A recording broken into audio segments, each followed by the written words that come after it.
بسم اللہ الرحمن الرحیم نحمد و نصلی علی رسول الکریم السلام علیکم ورحمۃ اللہ وبرکاتہ۔ آج میں آپ کے سامنے قرآن پاک کے جز 21ویں کی 3 صورتیں سورۃ الروم، سورۃ اللقمان اور سورۃ سجدہ کے کچھ اہم نکات جو ہیں وہ آپ کے ساتھ میں شیئر کروں گا کہ جو کہ مطالعے کے دوران آئے۔ سورۃ الروم اللہ کی قدرت اور انسانیت کی رہنمائی کے موضوع کو اجاگر کرتی ہے، اور خاص طور پر تاریخی واقعات جو ہیں اور فطرت میں اللہ کی نشانیوں کے ذریعے یہ صورت انسانوں کو یاد دلاتی ہے کہ کائنات میں ہر چیز کا مالک اور خالق اللہ سبحانہ و تعالیٰ ہے، اور اللہ کی حکمت اور منصوبے کا حصہ ہے۔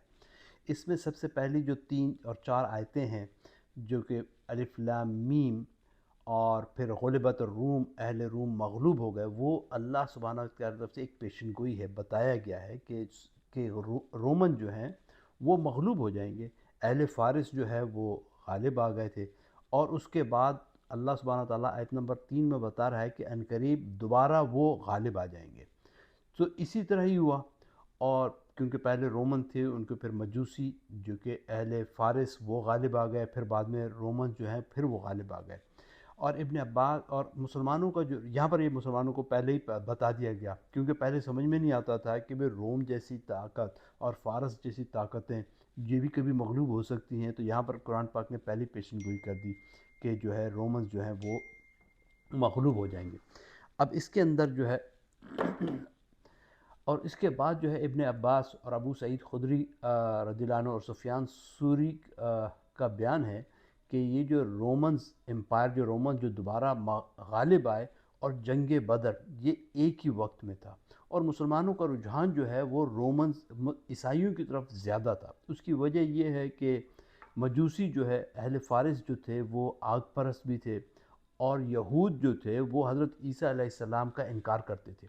اس وجہ سے اور مسلمانوں کا جو رجحان تھا وہ عیسائیوں کی طرف تھا، اور پھر حبشہ کی ہجرت بھی پہلے ہو چکی تھی جس میں عیسائی بادشاہ نجاشی نے مسلمانوں کو پناہ دی تھی۔ بہرحال یہاں پر جو ہے وہ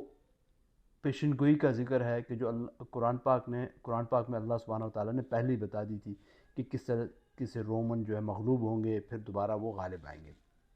اس کے بعد جو ہے آیت نمبر 19 اور 20 جو ہے وہ اللہ سبحانہ و تعالیٰ کی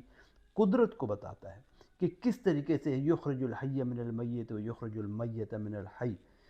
اور یہ اللہ سبحانہ و تعالیٰ زندہ میں سے مردے کو نکالتا ہے اور پھر مردہ سے زندے کو نکالتا ہے، اور وہی زمین کو اس کے مرنے کے بعد زندہ کرتا ہے، اور اسی طرح تم دوبارہ جو ہے جب مر جاؤ گے تو اللہ سبحانہ و تعالیٰ تم کو دوبارہ زندہ کرے گا۔ اور اس کے نشانات اللہ سبحانہ و تعالیٰ بتا رہا ہے کہ اس نے تم کو مٹی سے پیدا کیا۔ آیت نمبر 20 جو ہے کہ اللہ سبحانہ و تعالیٰ نے ہمیں مٹی سے پیدا کیا، اور اب ہم انسان بن کر جا بجا پھیر رہے ہیں کہ آدم علیہ السلام کو جو پہلا جو انسان جو تھا اللہ سبحانہ و تعالیٰ نے ان کو اپنے ہاتھ سے بنایا اور مٹی سے پیدا کیا، اور اب ہسبینڈ اینڈ وائف ان کے ذریعے سے انسان وہ آپس میں ملتے ہیں اور اولاد ہوتی ہے، اس طرح انسان جو ہے آگے پھیل رہے ہیں۔ اور اس کے بعد جو ہے آیت نمبر 21 سے 25 تک اللہ سبحانہ تعالیٰ کی 5 نشانیاں جو ہے اللہ سبحانہ تعالیٰ نے بیان کی ہیں اس میں کہ بھئی کیا کیا، کیونکہ اللہ سبحانہ تعالیٰ نے انسانوں کو بنایا، اس کے بارے میں ذکر ہے کہ اللہ سبحانہ و تعالیٰ نے آیت نمبر 21 میں کہہ رہا ہے کہ اس کی نشانیوں میں سے ایک نشانی یہ ہے، اس کے نشانات میں سے یہ ہے کہ اس نے تمہارے لیے تمہاری ہی جنس کی عورتیں پیدا کی تاکہ تم ان کی طرف مائل ہو جاؤ اور آرام اور سکون حاصل کرو، اور تم میں محبت اور مہربانی میں نے پیدا کی، اللہ سبحانہ تعالیٰ کہہ رہا ہے۔ اور یہ ان لوگوں کے لیے ہے کہ جو غور اور تفکر کریں ان چیزوں کے اوپر۔ اور اس کے بعد اللہ سبحانہ تعالیٰ کے دوسری نشانی وہ بتا رہا ہے کہ اس نے تمہارے لیے زمین اور آسمانوں کا پیدا کرنا ہے، اور تمہاری زبانوں اور مختلف لوگوں کے رنگ جو ہے، کوئی کالا ہے، کوئی گورا ہے، کوئی سانولا ہے، ان کو پیدا کیا، اور یہ بھی اہل دانش والوں کے لیے نشانی ہے۔ اور اس کے بعد اللہ سبحانہ تعالیٰ تیسری نشانی پیدا کر رہا ہے کہ اس نے دن اور رات کا بتایا کہ میں نے رات اور دن میں تمہارے لیے پیدا کیا تاکہ اس میں تم آرام کر سکو، اور پھر دنوں میں اپنا جو ہے نا اللہ کا فضل تلاش کر سکو، یعنی کہ معاش کر سکو۔ اور اس کے بعد اللہ سبحانہ وتعالیٰ نے ایک اور نشانی پیش کی، وہ خوف، کہ میں نے تمہیں بجلی، جس طرح بارش ہو رہی ہے تو بجلی دکھاتا ہوں، اور پھر میں آسمان سے تمہارے لیے مینہ برساتا ہوں، بارش برساتا ہوں، اس سے زمین جب بالکل مردہ ہو جاتی ہے تو میں زمین کو دوبارہ جو ہے سرسبز و شاداب کر دیتا ہوں، اور یہ بھی عقل والوں کے لیے نشانی ہے۔ اور پھر اس کے بعد اللہ سبحانہ وتعالیٰ نے ایک اور اپنی نشانی بیان کی ہے، اور وہ یہ کہ آسمان اور زمین یہ سب اللہ کے حکم سے قائم اور دائم ہیں۔ اور پھر اللہ سبحانہ وتعالیٰ کہہ رہا ہے کہ جب مرنے کے بعد اللہ سبحانہ وتعالیٰ تم کو بلائے گا، تمہیں آواز دے گا، تو تم زمین سے نکل پڑو گے، بالکل جھٹ پٹ نکل پڑو گے۔ جب اللہ سبحانہ وتعالیٰ قیامت کے دن ہوگا، ہمیں دوبارہ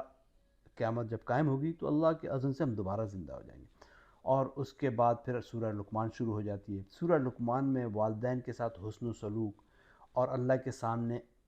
عاجزی جو ہے اس کی اہمیت کو بیان کیا گیا۔ یہ حضرت لقمان کے ذریعے ہمیں زندگی کے کچھ اصول بتائے گئے ہیں، اور انسانوں کو صحیح طریقے پہ زندگی گزارنے کا طریقہ بتایا گیا ہے۔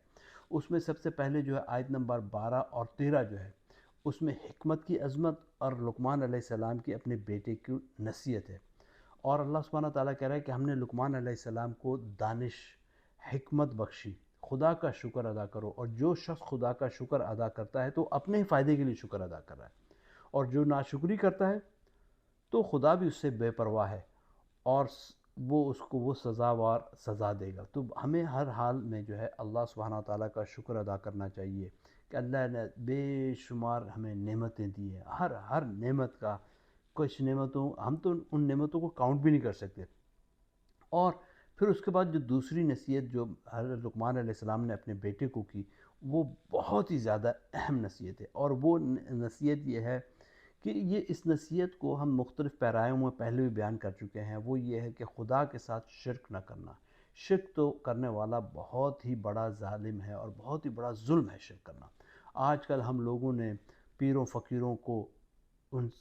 سے مانگتے ہیں، اللہ کا شرک کرتے ہیں، اللہ کے ساتھ ان کو شریک ٹھہراتے ہیں، کہتے ہیں کہ وہ بھی ہمیں دے سکتے ہیں، ان سے ہم اولادوں کو مانگتے ہیں، قبروں پہ جا کر سجدے کرتے ہیں، حالانکہ عبادت کے لائق، مانگنے کے لائق صرف اور صرف اللہ سبحانہ تعالیٰ کی ذات ہے۔ یہاں پر لقمان علیہ السلام اپنے بیٹے کو نصیحت کر رہے ہیں کہ خدا کے ساتھ کسی کو شریک مت ٹھہرانا، کیونکہ یہ تو بہت بڑا ظلم ہے، ظلم عظیم ہے۔ اس کے بعد آیت نمبر 14 اور 15 جو ہے وہ آ جاتی ہے، جو ہم پہلے بھی پڑھ چکے ہیں بنی اسرائیل میں، والدین کے ساتھ حسن و سلوک۔ یہاں پر والدین کے ساتھ حسن و سلوک، اور خاص طور پر ماں کے ساتھ جو ہے وہ حسن و سلوک کا ہمیں تاکید کی جا رہی ہے کہ ماں جو ہے جس طرح اپنے پیٹ کے اندر اپنے بیٹے کو، اپنے بچے کو رکھتی ہے اور اس کو اٹھائے پھرتی ہے، پھر جب پیدا ہو جاتا ہے تو اس کو دودھ پلاتی ہے، 2 برس کا ہوتا ہے، پھر اس کو دودھ چھڑانا ہوتا ہے، تو وہ بھی تم نے پھر دوبارہ میری طرف لوٹ کر کے لانا ہے۔ اور انہوں نے کہا کہ اپنی ماں کا جو ہے خاص طور پر جو ہے آپ نے حسن اخلاق کا مظاہرہ کرنا ہے والدین کے ساتھ۔ اور اس کے بعد والی آیت جو ہے 18-19 وہ ہمارے لیے، جس میں ہم عموماً آج کے انسان مبتلا ہیں، اور وہ ہے غرور۔ اللہ سبحانہ تعالیٰ کہہ رہا ہے کہ غرور سے بچو، کہ لوگوں سے گال پھلا کر کے، اکڑ کر کے، زمین میں اکڑ کر چلنا، اللہ سبحانہ تعالیٰ کو یہ ناپسند ہے۔ اور یہ اللہ کہہ رہا ہے کہ خدا کسی اترانے والے کو جو کہ اکڑ کر چلتا ہے، گال پھلا کر بات کرتا ہے، اللہ سبحانہ تعالیٰ اس کو بالکل ناپسند کرتا ہے، اس چیز کو اللہ کے نزدیک یہ چیز پسندیدہ نہیں ہے۔ اور اس کے بعد آیت نمبر اسی کے اندر اللہ سبحانہ تعالیٰ کہہ رہا ہے کہ اپنی چال میں اعتدال برقرار رکھنا، اپنی آوازوں کو پست رکھنا، اپنی آوازوں کو بلند نہ کرو گدھے کی طرح، کیونکہ سب سے بری آواز تو گدھے کی ہے۔ تو ہمیں چاہیے کہ اللہ سبحانہ تعالیٰ کے احکامات کی پیروی کریں اور اپنی چال میں اعتدال رکھیں، متانت، عاجزی رکھیں۔ ہم بالکل اللہ کے عاجز بندے بن کر رہیں، اپنی آوازوں کو پست رکھیں، اور لوگوں کے ساتھ احسان کے ساتھ بات کریں، پیار محبت کے ساتھ بات کریں، اور اللہ کی زمین کے اندر اکڑ کر نہ چلیں۔ نہ ہم زمین کو پھاڑ سکتے ہیں، نہ ہم آسمانوں کو چھو سکتے ہیں، تو اس وجہ سے ایسا اکڑ نہ کریں۔ اس کے بعد پھر سورہ سجدہ شروع ہو جاتی ہے۔ سورہ سجدہ میں ایمان کی مضبوطی، قرآن کی عظمت، قیامت کی حقیقت پر زور دیا گیا، اور انسان کی تخلیق اور آخرت کے جو دن ہے آخرت، اور اس کے بارے میں غور و فکر کو جو ہے سورہ سجدہ وہ ہمیں تعلیم کرتی ہے۔ سورہ سجدہ الف لام میم حروف مقطعات اس سے شروع ہو رہی، الف لام میم تنزیل الکتاب لا ریب فیہ من رب العالمین، کہ اس میں کچھ شک نہیں کہ اس کتاب کا نازل کیا جانا تمام جہان کے پروردگار کی طرف سے، کیونکہ اس کے بعد میں آیت میں بھی یہ وضاحت کی گئی، کیونکہ لوگ کہتے تھے کہ پیغمبر علیہ الصلوۃ والسلام نے اس کو خود بنا لیا. تو اللہ پاک کہہ رہا ہے کہ یہ تو کتاب جو ہے ہم نے نازل کی ہے، نبی نے اس کتاب کو نہیں بنایا. یہ تمہاری طرف اللہ کی طرف سے ایک برحق کتاب ہے تاکہ تم ہدایت پا سکو. تو اور جن کے پاس پہلے کوئی ہدایت والا نہیں آیا تو اس کو ہدایت سمجھ کے صحیح راستے پہ چل سکیں. تو اللہ سبحانہ تعالیٰ یہ بتا رہا ہے، اس کتاب کے بارے میں گواہی دے رہا ہے کہ یہ قرآن کریم جو ہے یہ اللہ کی کتاب ہے، یہ کسی نبی کا لکھا ہوا کلام نہیں، کسی اور کا لکھا ہوا کلام نہیں. کیونکہ کفار اس پہ کہتے تھے کہ یہ اپنی طرف سے جادو ہے، کاہن ہے، ساحر ہے، اپنی طرف سے اس نے کتاب گھڑی ہے اور اپنی طرف سے لکھ کر کے لایا ہے. تو اللہ سبحانہ تعالیٰ نے یہاں پر بیان کر دیا کہ نہیں. اور پھر اس کے بعد جو ہے آیت نمبر 7 سے لے کر کے 9 تک جو انسان کی تخلیق کا اللہ سبحانہ تعالیٰ نے ذکر کیا، جس طرح پچھلی صورتوں میں بھی آ سکا اور صورت اقرا بسم ربک الذی خلق میں بھی آیا کہ انسان کو ہم نے ہر چیز کو جو ہے بہت اچھی طرح الذی احسن کل شیء خلقہ، کہ ہم نے بہترین خلق پہ پیدا کیا. اور یہی بات جو ہے والتین والزیتون وطور سینین وہذا البلد الامین لقد خلقنا الانسان فی احسن تقویم، انسان کو ہم نے بالکل پرفیکٹ وے میں پیدا کیا. اور انسان کی پیدائش کو ہم نے جو ہے وہ مٹی سے شروع کیا. یہاں پر اللہ پہلے بھی آیتوں میں بیان آ چکا اور دوبارہ اللہ سبحانہ تعالیٰ کہہ رہا ہے کہ ہم نے اس کو مٹی سے پیدا کیا، پھر بعد میں اس کی نسل جو ہے وہ ایک حقیر پانی سے پیدا کی، جس طرح ہسبینڈ اینڈ وائف ملتے ہیں، سیمن اسپرم جو ہے اس سے پھر ہم نے پیدا کیا. لیکن پہلا انسان آدم علیہ السلام جو ہے وہ مٹی، اور ابھی بھی جو ہماری جو تخلیق ہو رہی ہے وہ اصل میں ہے ہی مٹی، اور ہم نے واپس مٹی میں مل جانا ہے اور اللہ سبحانہ تعالیٰ اسی مٹی سے ہمیں دوبارہ اٹھائے گا. اور پھر اس کے بعد پھر ہم نے اس کو درست، پھر اس میں اپنی طرف سے روح پیدا کی. پہلے اللہ کہہ رہا کہ ہم نے بالکل اس کو پرفیکٹ بنایا، بالکل صحیح بنایا، اور پھر اس کے اندر روح پھینکی، اس کے اندر تمہارے کان،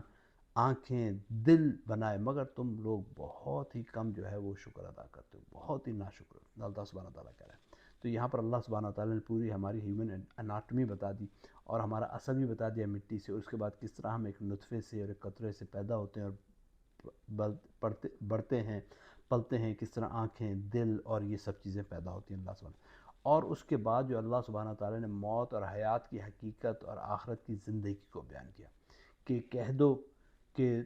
موت کا فرشتہ جو تم پر مقرر ہے وہ تمہاری روحیں قبض کر لیتا ہے. اور وہ روح جب قبض کر لیتا ہے تو ہم یہ نہیں کہ مر گئے اور مٹی میں ہو گئے، لیکن اللہ کہہ رہا ہے کہ تم دوبارہ ہماری طرف لوٹائے جاؤ گے، تم اپنے پروردگار کے لوٹائے جاؤ گے. اور پھر تو کہہ رہا ہے اللہ سبحانہ تعالیٰ آیت نمبر 11 میں کہ تم تعجب کرو کہ دیکھو گے کہ جب گناہگار قیامت کا دن ہوگا، جو گناہگار ہوگا جس نے اس دنیا میں کوئی نیکی نہیں کمائی ہوگی، وہ اللہ کے سامنے عاجز کھڑا ہوگا، سر جھکائے ہوئے شرم سے کھڑا ہوا ہوگا. تو پھر وہ کہے گا کہ اللہ ہم نے دیکھ لیا، ہم نے پرکھ لیا، اب ہم پر حقیقت آشکارا ہو چکی ہے، ہمیں واپس بھیج دے اس دنیا میں، ہم نیک عمل کریں گے، بے شک ہم یقین کرنے والے ہیں. لیکن اس وقت اٹ از ٹو لیٹ، پھر یہ نہیں ہو کہ واپس بندہ واپس آئے گا، نہیں، دیٹس اٹ. یہ دنیا، یہ ٹائم اللہ سبحانہ تعالیٰ نے ہمیں دیا ہوا ہے، ایک ایک لمحہ، ایک ایک منٹ، ایک ایک سیکنڈ بہت زیادہ قیمتی. اس میں جتنے نیک اعمال کر لیں گے تو آخرت کے ندامت سے بچ جائیں گے. اگر ہم نیک اعمال نہ کیے، خاص طور پر بھی جیسے رمضان کا آخری عشرہ چل رہا ہے تو نہیں کیے، تو کیا ہوگا؟ آخرت میں ندامت ہوگی اور ہم گناہ گاروں کی صف میں کھڑے ہوں گے، ان لوگوں میں ہوں گے کہ جن کے نامہ اعمال ان کے بائیں ہاتھ میں دے دی جائیں گے. اس کے بعد قیامت کے منظر کے بارے میں تھوڑا، آخرت صورت ختم ہو رہی ہے اور وہاں پر قیامت کے دن کی بات کی جا رہی ہے، قیامت کے دن کے مناظرے، وہ منظر. اور جب کفار کہتے ہیں کہ اگر تم سچے ہو تو بتاؤ کہ فیصلہ کب ہوگا، کب ہوگی وہ قیامت، کب قیامت آئے گی. تو اس اللہ سبحانہ تعالیٰ کہہ رہا ہے کہ کہہ دو کہ فیصلے کے دن کافروں کو ان کا ایمان لانا کچھ بھی فائدہ نہ دے گا اور ان کو کچھ مہلت نہیں دی جائے گی، کیونکہ وہ فیصلہ یوم الفصل، وہ جو قیامت کے دن ہوگا، اس دن کافر بے شک کچھ بھی کہتے رہیں کہ یہاں اب ہمیں واپس بھیج دیں، ایک سبحان اللہ کہنے کی اجازت دیں، ہمیں اب یقین ہو گیا، عین الیقین ہو گیا، ہم بالکل جا کر نیک اعمال کریں گے. تو اللہ سبحانہ تعالیٰ کہہ رہا ہے کہ نہ، اب ان کا ایمان لانا، اب وہ بے شک جتنا کچھ بھی کرتے رہیں ان کو کوئی مہلت نہیں جائے گی، ان کو کچھ فائدہ نہیں ہوگا، بلکہ وہ واصل بجہنم ہوں گے. تو اللہ سبحانہ و تعالیٰ جو ہے یہ جو دنیا، یہ جو ہمیں زندگی ملی ہے، اس زندگی میں جو لمحات ہمیں ملے ہیں وہ اپنی فرما برداری میں، نیک اعمال کرنے میں ہمیں خرچ کرنے کی توفیق نصیب فرمائے، اور نیک اعمال خود بھی کریں اور دوسروں کو اس کی ترغیب بھی کریں. اور اگر کبھی کوئی غلطی خطا ہو جائے تو اللہ سبحانہ تعالیٰ کے حضور استغفار کرتے ہیں. اللہ سبحانہ و تعالیٰ ہماری دعاؤں کو قبول کرنے والا ہے، ہماری استغفار کو قبول کرنے والا ہے. یہ دنیا ہی ہے کہ جس میں اگر ہم ندامت کا اظہار کریں گے، استغفار کریں گے تو معافی ہے. آخرت میں ہم ندامت کریں گے، استغفار کریں گے تو آخرت میں ہمیں کوئی فائدہ نہیں ہو سکا. دنیا کے اندر جو جو عمل ہم کر رہے ہیں اس کا ہمیں فائدہ بھی ہو رہا ہے اور نقصان بھی ہو رہا ہے. اگر نیک عمل کریں گے ہمارا فائدہ ہوگا، استغفار کریں گے ہمارے گناہ ختم ہو گیا، توبہ کریں گے گناہوں سے دور جائیں گے تو وہ یقیناً ہم اللہ سبحانہ و تعالیٰ کے قریب سے قریب تر ہوتے جائیں گے. اللہ سبحانہ و تعالیٰ ہمیں نیک عمل کرنے کی اور دوسروں تک نیک بات، صحیح بات پہنچانے کی توفیق نصیب فرمائے. آمین. جزاک اللہ خیر. السلام علیکم ورحمۃ اللہ وبرکاتہ.